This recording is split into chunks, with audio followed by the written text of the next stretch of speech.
Was Jeremy Corbyn a spy for the Soviet Union and its allies in the 1980s?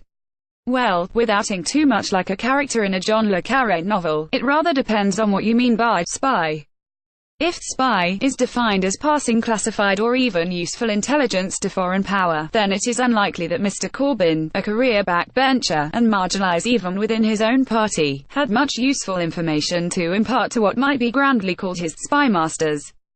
He might have been able to pass on some tittle-tattle, the sort of medium-level gossip that any decent lobby journalist would know, but as to when the US was due to deploy cruise missiles at Greenham Common, say, or the codes to launch Polaris, the West's secrets were probably pretty safe.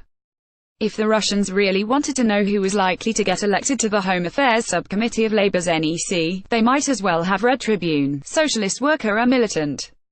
On the other hand, there are still some questions about Mr Corbyn's contacts with these figures.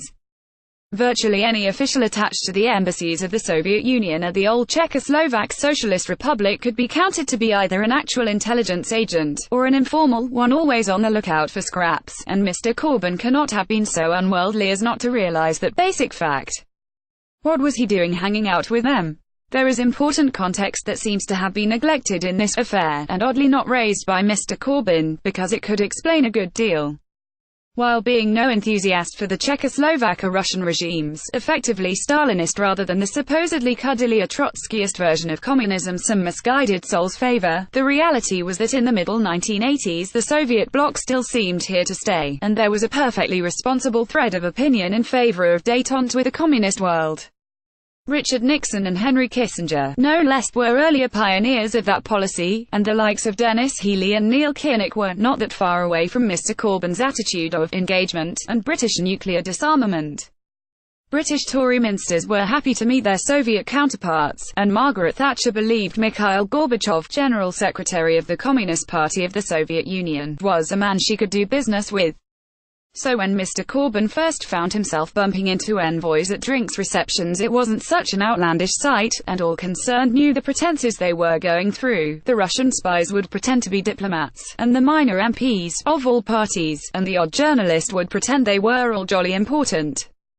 The point is that it was commonplace on the European left in the 1980s to believe that the West should deal with, and coexist with, the Soviet bloc rather than threaten the evil empire with thermonuclear annihilation. Indeed, similar fraternal feelings towards fellow traveling Cuba and Venezuela exist to this day.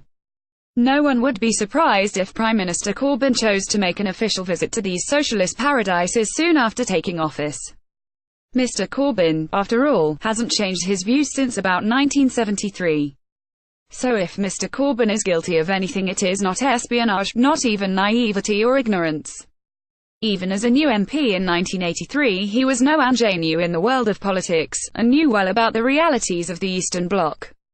He was, as with Cuba and Venezuela today, and the likes of Hamas and the IRA, too willing to go out on a limb for some vague notion of peace and internationalism, and too complacent about the human rights abuses that were perpetrated by these governments against their own peoples day after day, year after year, decade after decade.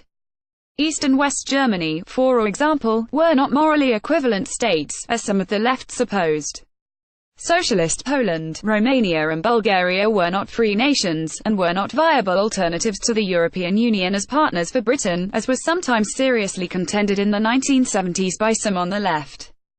In fact, there are well-documented cases of a small number in a previous generation of Labour MPs, including some who served in government, who were well-paid agents passing useful material about government in the 1960s. The ill-fated and strange John Stonehouse was an outstanding example. Mr Corbyn is not, and was not, a spy, and he held in honest belief that the job of a Labour MP was to make friends and engage in dialogue with any kind of Eastern Bloc diplomat who was prepared to treat him to a glass of bull's blood and a dish of borscht. Sifting the dossier, it all points to Mr Corbyn being a bit of a lefty. That is not classified information, and hardly ranks as a scandal. He should, though, try and make a better job of remembering what happened, and explaining why, all those years ago. Reuse content.